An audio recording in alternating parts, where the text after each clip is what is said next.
We've talked a lot about how the United States dealt with World War II at home, particularly all of the programs in order to turn the United States economy from a peacetime economy to a wartime economy. Now let's fight the war. We're going to start in Europe and then we'll move into Asia.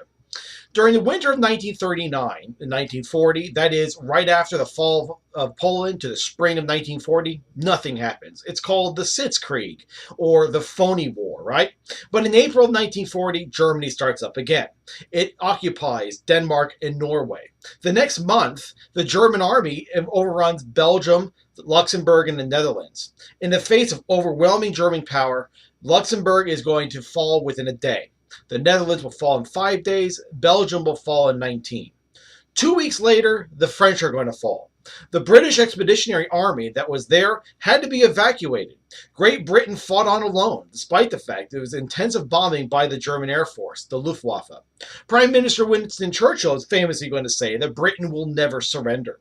Britain steps up its production of fighter planes and challenges Germany in the air over England in an air war called the Battle of Britain. Beginning in the summer of 1940, British defense of the skies was so successful that Hitler decides to cancel an invasion of the island that was scheduled for later that year or even into 1941. In June of 1941, Germany begins a huge surprise invasion of the Soviet Union, at least a surprise for the Soviet Union, particularly its leader, Joseph Stalin. Approximately 3 million German troops drove deep into Soviet territory, and by December of 1941, they're just outside of Moscow. But with the bitter winter of 41-42, the German advance comes to a halt, and the Soviets begin a powerful counteroffensive. By the fall of 1942, Germany controls an empire that extends from Norway to North Africa, from France to the western reaches of the Soviet Union. Within 2 years, Hitler's thousand-year empire would collapse. From 1940 to 1943, Allied forces are going to fight German and Italian troops back and forth across North Africa. In November of 42, an armada of American and British forces land on the coast of Morocco and to take pressure off the British in Egypt, with the objective of basically driving the German and Italian forces out of North Africa. Within 3 days, General Dwight D. Eisenhower had gained control of Morocco and Algeria. The Germans, aided by their Italian allies, were going to fight on stubbornly for 6 months before they're ultimately defeated by the Allies in May of 1943. During the summer of 1943, the 5th American Army, commanded by General Mark Clark, and the 8th British Army under Bernard Montgomery, are going to occupy several islands in the Mediterranean, including Sicily, off the south coast of Italy. The invasion of the Italian mainland began in September of 1943, more than a month after the Italian people ousted Mussolini and his fascist regime. In order to protect the German Reich from an invasion through Italy, German troops are going to pour into Italy and to stop the Allied advance. And the Allies will finally liberate Rome from German control in June of 1944. During 1943, the Allies are going to bomb German military and urban targets. Gradually, the Luftwaffe will be knocked out of the sky.